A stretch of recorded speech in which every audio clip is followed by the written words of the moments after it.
I'm Stephanie, and this is Snowdome of the Day, Advent number 10, and the 100th in this series. Today I've chosen a little tiny snowdome that I cherish, and I think cherish will be the word of the day. Do you see how small this is? Inside you'll see a polar bear and some trees. This is an ornament. I haven't found that many snowdome ornaments, and I've had to repair it. I've put a little bit of ribbon in the top so that we have a hanger for it. The original was broken off. I found this snowdome, I think, at the Nashville flea market. So that would have been in the early 90s when I was in divinity school, and my husband, the curator and collector of the snowdomes, was working on his postdoctoral fellowship. It's really fun, I think, to go digging in a flea market and to see what kind of treasures you might find. Other people go to a flea market perhaps looking for a specific item. I go looking for the dig boxes. A cardboard shipping box with a label that says 25 cents each, my pocket full of quarters, and you literally dig through the box to see what you can find. This is how I've accumulated my orphaned salt and peppers, a number of orphaned figurines from nativity sets. You know, who says your nativity has to match? And it's how I found some interesting pieces for various collections like this one.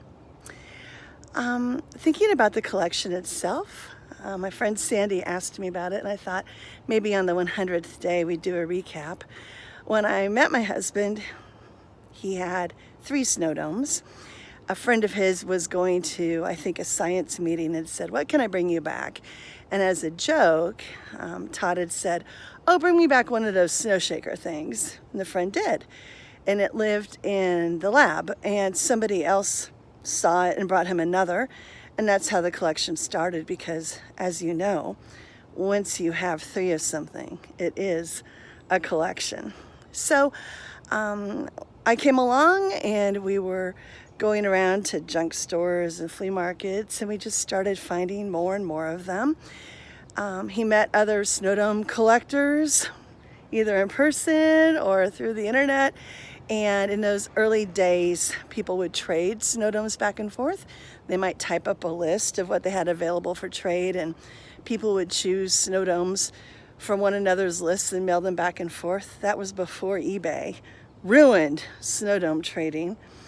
And some of those people are still folks that we consider friends and stay in touch with. Other friends, family members, gave him snowdomes as gifts. At one point, he had a pie chart of who had given him how many domes, and so there was a bit of a competition between people to make sure that their piece of the snowdome giving pie was the largest. All these snowdomes are in a database. It's searchable by the type, by like the size, by the location, and by what's on the inside, so that when we go traveling, if we ever go traveling again, we know which snowdomes we already have from a location. That's handy when you have 3,500, give or take, souvenir snowdomes. Sometimes you forget which ones you already have. I think none of them are musical on purpose. Very few are glass on purpose. And they're stored primarily in Rubbermaid totes in our basement because it's really hard to display and dust and maintain 3,500 snowdomes. What I cherish about the collection is the fun of the hunt, finding a 25-cent keeper like this one. And when we were, I think in March is when I started the devotion, perhaps April, I figured that there were enough pastors already doing devotions based on scriptures, and enough people who were using as their backdrop bookshelves. And so that's why most of mine devotions are on our deck, and that's why I use snowdomes as an inspiration. I figure at the least it doesn't duplicate anyone else's body of work. I cherish my supporters. I average about 6 viewers per devotion, and I don't know who they are, although my mother probably watches them all at least twice. And I cherish that support.